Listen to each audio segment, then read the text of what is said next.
就被一拿，什么都不怕，喝啤酒闹酒吧，一口吹瓶怪力肉。上一次宿醉四人帮醉酒后在街头疯狂飙车，那这次他们有没有喝断片呢？我们一起一探究竟。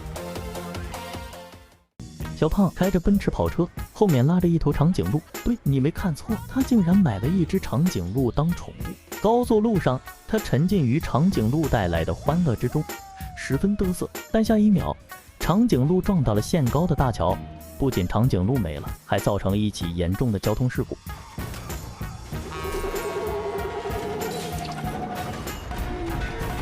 回到家后，小胖他爹得知情况后对他大发雷霆，都40多岁了还不务正业，还在家中啃老。可小胖假装听不见，他爹气的心脏病复发，驾鹤西去。葬礼上，小胖并没有痛哭流涕，而是用美妙的歌声送他爹最后一程。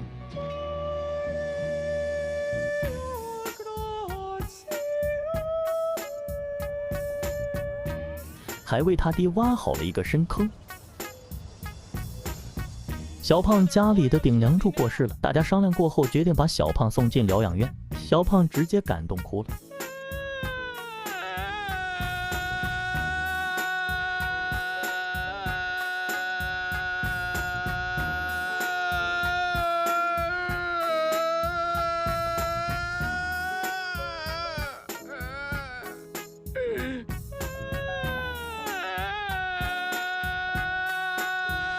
四人帮再次合体出发，半路上突然后面有一辆卡车撞向他们，将他们别下了车道。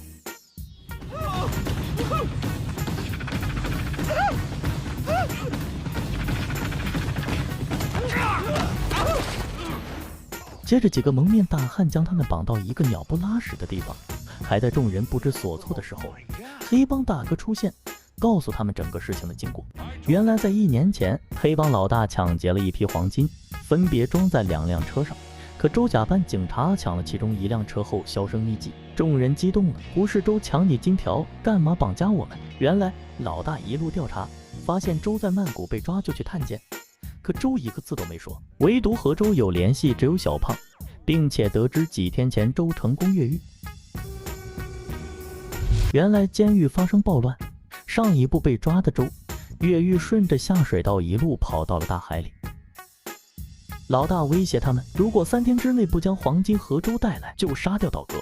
正当3人一筹莫展，不知该从哪找起的时候，小胖手机收到周的一条信息，随后他们假装和周聊天，约定在一个酒吧碰面。艾伦趁周上台唱歌时，在酒里下了药。可这一切其实都被周看在眼里，他闻了一下酒杯，然后丢掉，将艾伦摁在桌上，拿出小刀质问他们为什么这么干。菲尔被逼无奈，只能将一切说了出来。可周听后愤怒地说，那些金条现在根本不在他的手里，他之前把那些金条藏在了自己的别墅里，可现在豪宅已经被拍卖，现在的主人不知道有金条的存在，要想救道格就得把金条偷出来。第二天，几人开着车缓缓来到别墅门口，用下了药的汉堡把2条废掉的看门犬迷晕之后，再用匕首捅破庄园的监控。他们通过狗洞进入室内，一只狗爬来到屋内的安保报警器前。1, 2, 3。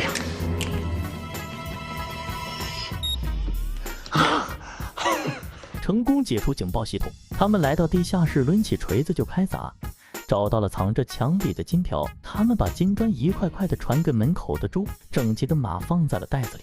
没想到这时周的脸色一变，将他们关在了地下室。他将金砖搬到了车上，临走之前还拉响了屋内的警报。3个人无奈只能被抓到警局接受调查后，警察发现他们并没有什么案底，又将他们莫名其妙的释放了。出了警局门口，一辆8米长的豪华轿车拉着他们又回到了别墅。原来被拍卖的这栋别墅现在的主人是黑帮老大，他们不但没有找到周抢走的金条，还被周欺骗，将黑帮老大剩下的金子全部给偷走了。气的老大直接毙了自己的安保队长，小胖直接吓尿。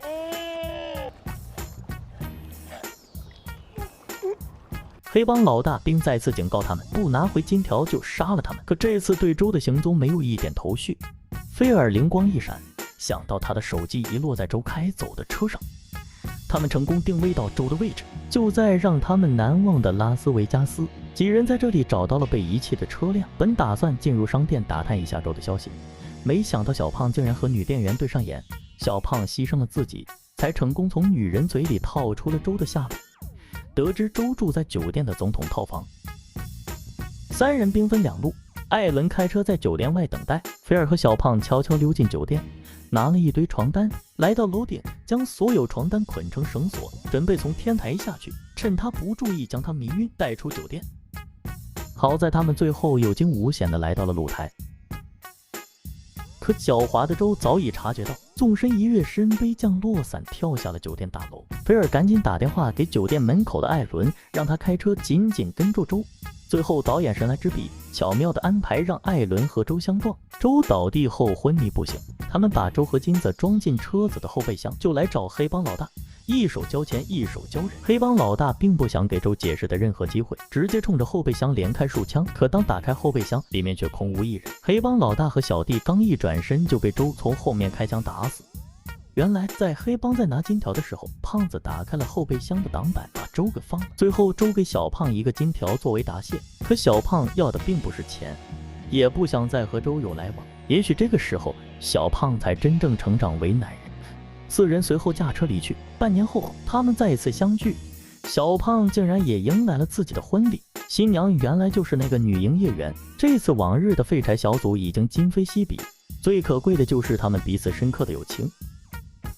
感谢大家观看，喜欢的朋友关注收藏不迷路，我们下期再见。